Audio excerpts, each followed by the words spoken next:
இப்போ நீ எடுக்க வேண்டிய ஒரே முடிவு என்ன? ஒரு சொட்டு தண்ணீர் தமிழ்நாட்டுக்கு இல்லை. அப்போ உன்னோட கூட்டும் இல்லை, என்னோட ஓட்டு உனக்கு இல்லடா. இந்த முடிவை மான தமிழ் மக்கள் எடுத்தால் பல மாவட்டங்கள், நீ நம்ம தஞ்சாவூருக்கு டெல்டா நினைச்சிருக்க, காவிரி தமிழ் தேசிய தமிழ்நாட்டினுடைய உயிர் நீர், உரிமை நீர், அதை பறிக்கிறான். இப்போ நீ எடுக்க வேண்டிய ஒரே முடிவு என்ன? ஒரு சொட்டு தண்ணீர் தமிழ்நாட்டுக்கு இல்லை. அப்போ உன்னோட கூட்டும் இல்லை, என்னோட ஓட்டு உனக்கு இல்லடா. இந்த முடிவை மான தமிழ் மக்கள் எடுத்தால் அவன் வருவான். தமிழ்நாட்டிற்குள் தமிழனுடைய உரிமைக்கு, உணர்வுக்கு, உயிருக்கு எதிராக எவன் நின்றாலும் ஒரு ஓட்டு வாங்க முடியாதுங்கிற நிலையை, நெருக்கடியை நாம் உருவாக்கினால் நமக்கு முன்னாடி அவன் பேசுவான். இப்ப பேசாது. இப்ப பாரதிய ஜனதா இந்திய ஒன்றியத்தை ஆண்டு கொண்டிருக்குல்ல, அதுக்கு தெரியாம அது இசை தராம மேகதாட்டில் அணை கட்ட முடியுமா? கட்ட முடியுமா? எப்படி அனுமதிக்கிற? நீ எப்படி அனுமதிக்கிற? இப்ப மேகதாட்டில் அணையை கட்டுனா, கட்டக்கூடாதுன்னு பாரதிய ஜனதா அனுமதி தரலைன்னா அடுத்த முறை பாராளுமன்றத்தில் காங்கிரஸ் வென்றும் பாரதிய ஜனதா தோற்றும். அந்த அற்ப தேர்தல் வெற்றிக்காக ஒரு தேசியத்தின் உரிமையை பறிகொடுக்க அவர்கள் தயாராக இருக்கிறார்.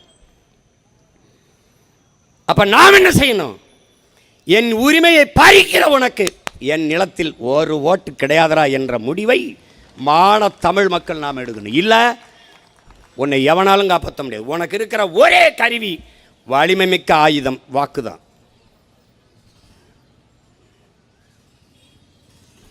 அதை இப்படி போட்டுட்டு தெருவு இப்படி போட்டுட்டு கத்திக்கிட்டு இருக்கக்கூடாது.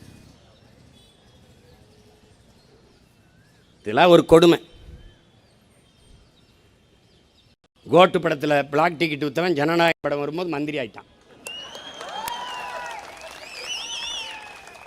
நாங்கள்லாம் தயாரிக்கப்பட்டவர்கள், வளர்ந்தவர்கள். 5 வயது 6 வயதிலிருந்தே படிப்பிக்கப்பட்டு போராட்டங்கள் நடக்கிற இடத்துல விரலை பிடிச்சி கூட்டி கொண்டு நிறுத்தி அப்படி கொடியை வச்சுக்கிட்டு நின்று போராடி வளர்த்து படிப்பிச்ச பேராசிரியர் ஆசிரியர்லாம் படிப்பிச்சு, மார்க்ஸ் இந்தா இருக்குது, லெலின் இந்தா இருக்குது, ஏங்கல்ஸ் இங்கே இருக்குது, இங்கர்சால் இங்கே இருக்கார், புத்தன் இங்கே இருக்கான், பூலே இங்கே இருக்கான், அம்பேத்கர், அரிஸ்டாட்டில், எல்லாத்தையும் சாக்ரட்டிஸு எல்லாத்தையும் படி, இந்தா இருக்கான் ஃபிடல், இந்தா இருக்கான் இப்போ சேகுவேரா, எல்லாத்தையும் படித்து கம்பன், இளங்கோ, கபிலன், வள்ளுவன், அவன் இவன் எல்லாத்தையும் வாதித்து உலக வரலாறு, இலக்கியம், பொருளாதாரம் என்ன, சூழியல் என்ன, உளவாண்மை என்ன, நீர் மேலாண்மை என்ன, எல்லாவற்றையும் கற்பித்து வளர்த்தார்கள் எங்களவர்கள்.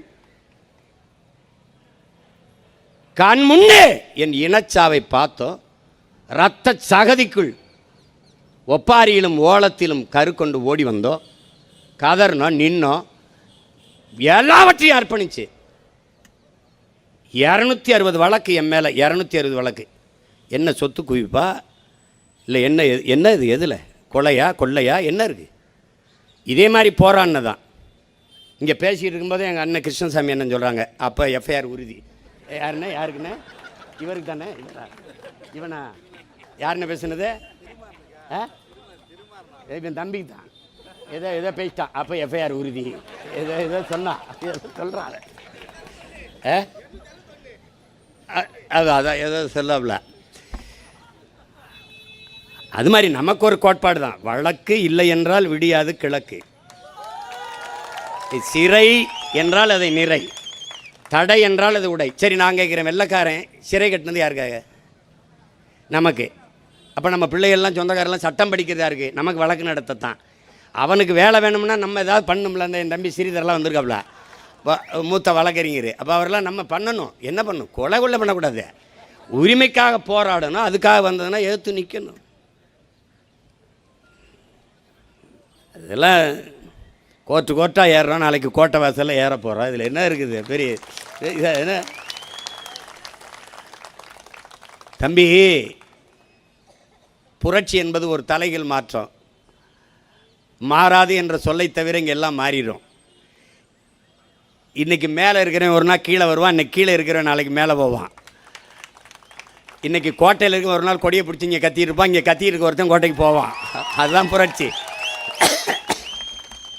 அதுக்கு பேர் தான் தலைகீழ் மாற்றம். அதனால் இந்த கட்சிகளினுடைய அரசியல் நிலைப்பாடுகளை நீங்கள் புரிஞ்சுக்கணும். இப்போ அனைத்து கட்சியை கூட்ட சொல்கிறாங்க.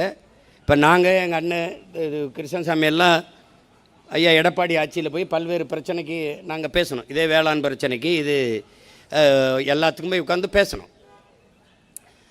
இப்போ அனைத்து கட்சியை கூட்டுறதில் அவருக்கு இருக்கிற பிரச்சனை என்னென்னா, அவர் காங்கிரஸ் கட்சி தான் தரம் இருக்குது, காங்கிரஸ் கட்சி தான் தரம் இருக்குது, அணையை கட்டுவேங்கிறது. அப்போ அவங்கள வச்சுக்கிட்டு இவர் எப்படி கட்சி நடத்துவோம், எப்படி கூட்டம் அனைத்து கட்சி கூட்டத்தை நடத்துவாப்புல? இங்கே நீங்கள் நல்லா கவனிக்கணும். தண்ணீர் தமிழர்களுக்கு கொடுக்க முடியாது, மேகதாதில் அணையை கட்டியே தீர்வேன் என்று சொல்லுகிற அந்த மாநில முதல்வர் சிவக்குமார் அனைத்து கட்சியை கூட்டுறார். பாரதிய ஜனதாவையும் கூட்டுறார், மதச்சார்பற்ற சனதள கட்சியும் கூட்டுறார், எல்லா கட்சியும் கூட்டுறார். ஆனால் பாதிக்கப்பட்டிருப்பது நாம். தண்ணியை நீங்கள் தந்தையாக வேண்டும் என்பதற்கு அனைத்து கட்சியை கூட்ட வேண்டிய அவசியம் நமக்கு இருக்கு.